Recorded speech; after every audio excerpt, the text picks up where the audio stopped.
Bonjour Denis, merci d'accepter de nous recevoir pour 3, 5, 7, les entretiens Masonica, Lille et Bruxelles. D'abord, qui es-tu Denis? Je m'appelle donc Denis Lefebvre, je suis né en 1953 à Arras, chef-lieu du Pas-de-Calais. Et après des études de journalisme, j'ai fait à la fois un peu de politique, beaucoup de politique, et puis petit à petit, je me suis de plus en plus consacré à l'écriture et aux conférences. Donc l'écriture, j'ai publié depuis 1992, mon premier livre était une biographie de Guy Mollet, chez Plon, et j'ai publié depuis 1992 une vingtaine de livres. Des biographies, des essais, mais toujours dans le domaine historique. Et généralement avec une présence importante dans mes travaux de la franc-maçonnerie, de l'histoire de la franc-maçonnerie contemporaine, celle du fin 19e, 20e siècle. Alors tu œuvres beaucoup, le mot est important, œuvrer pour nous en franc-maçonnerie, pour Franc-Maçonnerie Magazine. Comment s'est fait cette relation et cette approche pour travailler ensemble et publier des articles? Alors, Franc-Maçonnerie Magazine, c'est une aventure depuis 3-4 ans à peu près, c'est Pierre Mollier qui m'a introduit dans cette affaire, dans cette aventure, donc auprès d'Hélène Cuny. J'ai longtemps collaboré aux revues maçonniques du Grand Orient de France, que ce soit la chaîne d'Union, Humanisme, dont je me suis beaucoup occupé à l'époque d'Édouard Beuglin, et de quelques autres. J'en suis parti petit à petit pour des raisons d'organisation de la maison de la rue Cadet, mais ça n'a aucune importance. Et j'ai continué à écrire aux chroniques d'histoire maçonnique régulièrement.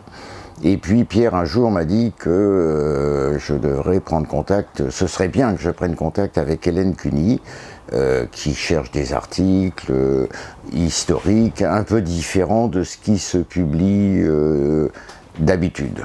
Et donc j'ai pris contact avec Hélène et c'est le début de ce que je vis avec elle dans chaque numéro maintenant, à la fois des gros papiers historiques, plus j'assume une partie de la chronique littéraire, des bouquins.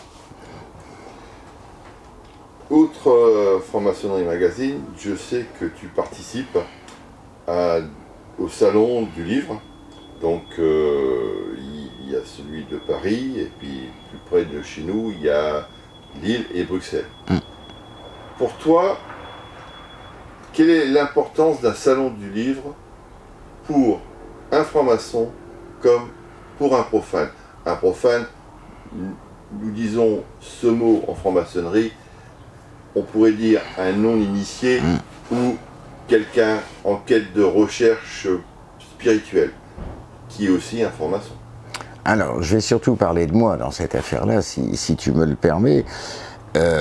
Moi, je pars du principe que ce que j'ai eu la chance et la possibilité d'acquérir, la chance par les contacts que j'ai eus, la possibilité d'acquérir par mes recherches, etc., je ne dois pas le garder pour moi-même. Je ne suis pas un intellectuel en chambre qui publie ses bouquins et qui attend de publier le suivant. Moi, j'aime en parler, je veux transmettre ce que j'ai pu apprendre, donc je fais des conférences, je fais énormément de conférences, je fais entre 25 et 30 conférences par an, dans des loges, dans des cercles divers, etc.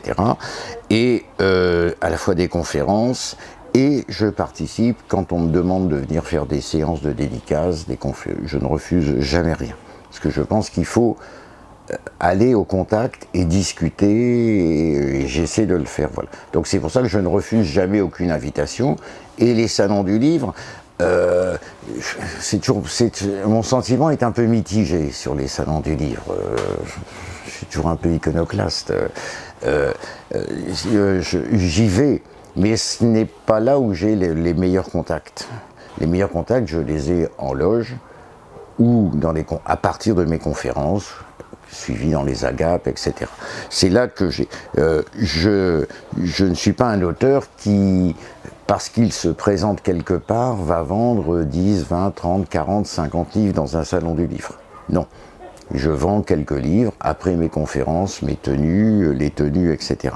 C'est ça qui m'intéresse le plus. Alors par contre, il faut être présent dans un salon du livre.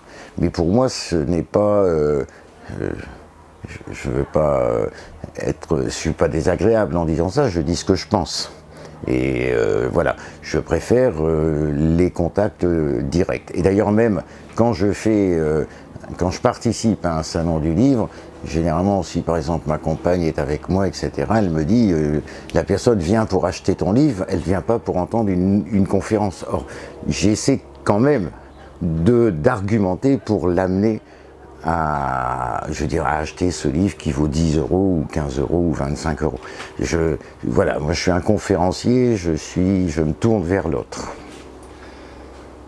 Sur cette question, que faudrait-il alors pour que un salon du livre puisse répondre encore mieux à cette attente qui est peut-être ton attente, mais aussi celle d'autres frères ou d'autres profanes? Oui, ou d'autres sœurs aussi. D'autres sœurs aussi. Toujours, faut remettre les choses exactement telles qu'elles sont, tu m'en excuses. C'est une dimension à laquelle je suis extrêmement attaché. Bon. Donc, je pense qu'un salon du livre, tel que vous le concevez, tel que je l'ai lu dans les publications, dans ce que vous faites, c'est ça qui est intéressant, c'est-à-dire que c'est pas uniquement vendre des bouquins, petit 1, c'est de montrer ce que les frères et les sœurs produisent, écrivent, publient dans des domaines extrêmement variés. Et c'est vrai que par exemple le salon du livre de Paris, où j'étais il y a quelques années au salon du livre de Toulouse par exemple, sont exceptionnellement d'une très grande richesse, parce qu'on s'aperçoit que des sœurs et des frères publient des livres sur des tas de sujets qu'on ne soupçonnerait pas. Donc ça, c'est vrai qu'un salon du livre offre la possibilité à certains de voir ce qui se produit dans le domaine maçonnique ou ésotérique ou spirituel éventuellement. Ça, c'est le premier point. Donc ça, c'est important. Le deuxième point, c'est qu'il y a l'habillage autour, et l'habillage autour, c'est des conférences. C'est des rencontres avec les auteurs, mais c'est des conférences. Et les conférences sont généralement d'une très grande richesse. Et ça, c'est un élément il ne peut pas y avoir de salon du livre sans conférence, sans rencontre, sans débat et sans discussion.